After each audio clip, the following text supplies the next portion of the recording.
When starting to paint, you set up your table by having a piece of scrap paper to keep the paint off the table.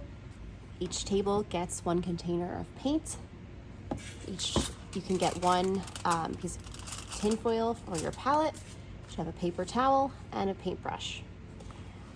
When you're taking your paint, you unclick the lid and you can just take your color, bring the color to your palette so you're not dripping. You don't need a ton of paint for this.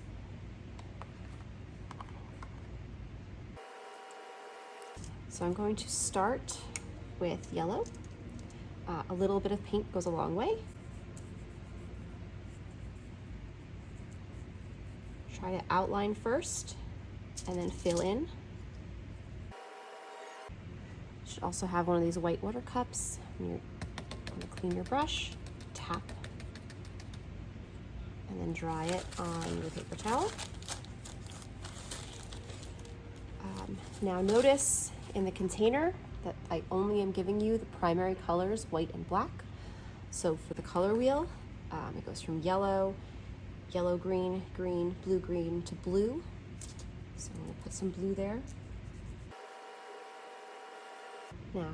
We now have to mix 3 different types of green. Color wheel goes in a logical order. So if it's between yellow and blue, those are the colors that you mix together to get green, yellow green and blue green. Now, yellow is a very light color. If you were to have equal amounts of yellow and blue, you would not get a middle green. The blue would take over. So you have to use a lot more yellow and less blue to get the colors you want. What I recommend, because sometimes it's hard to know what to do in each one, I recommend making all 3 on your palette first. Then once you have 3 distinct colors, then painting them onto your color wheel. Just with the blue that's left over from my brush, very little blue, I'll take a big chunk of yellow and mix that together. Yellow-green is tricky because you really just need the tiniest bit of blue to get that color.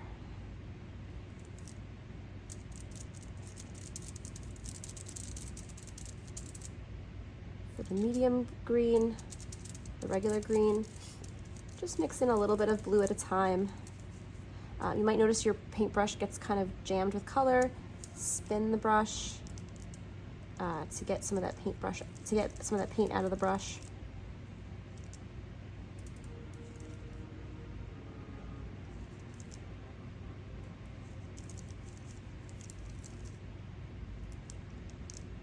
Now for blue-green, it's sort of the opposite. You're gonna have a lot of blue and less yellow.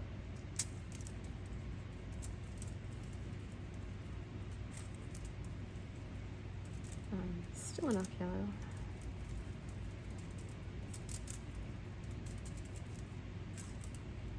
Before you paint it on, make sure you have 3 distinct colors. Wash your brush in between.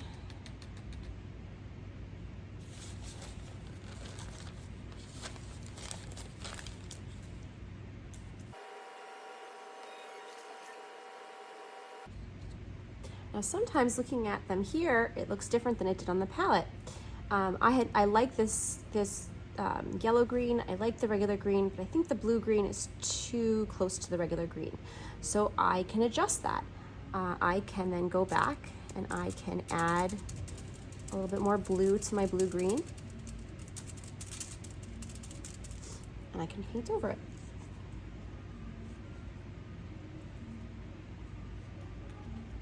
If you had too much paint there, sometimes you can wait for it to dry and then paint over it. And now it's a much more distinct color from the green. Now when you switch colors to go to the violet or to the oranges, I can't just dip this into the dirty water. If I have any of the green left on my brush when I go to do the other 2, it's gonna make an ugly brown.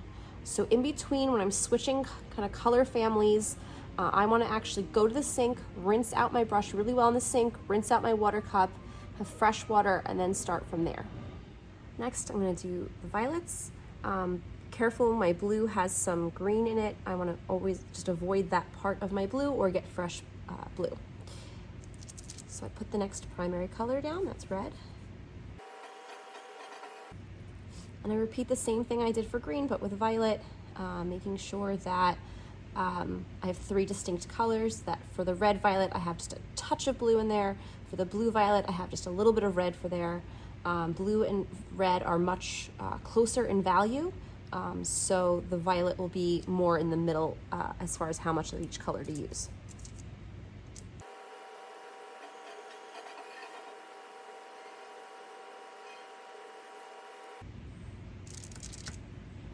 Always put your new color to the side.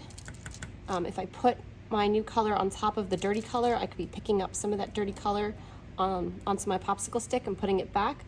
So never put your color on top of an already mixed color. Always put it on a fresh part of the tin foil.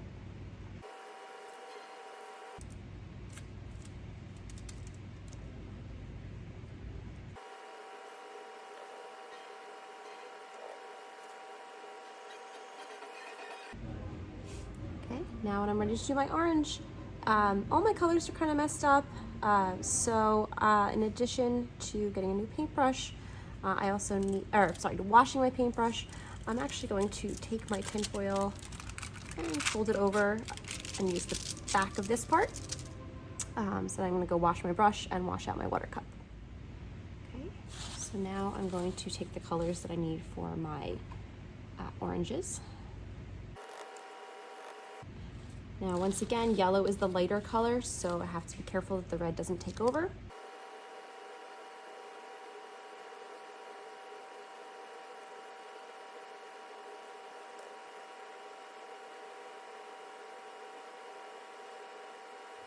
One thing I forgot to do at the beginning is put my name on this and my class number. Okay, and you want to look around and make sure that all of your colors are distinct from the ones next to it, that they flow from one to the other, that there's not like a big jump between one or the other, that they all sort of incrementally change.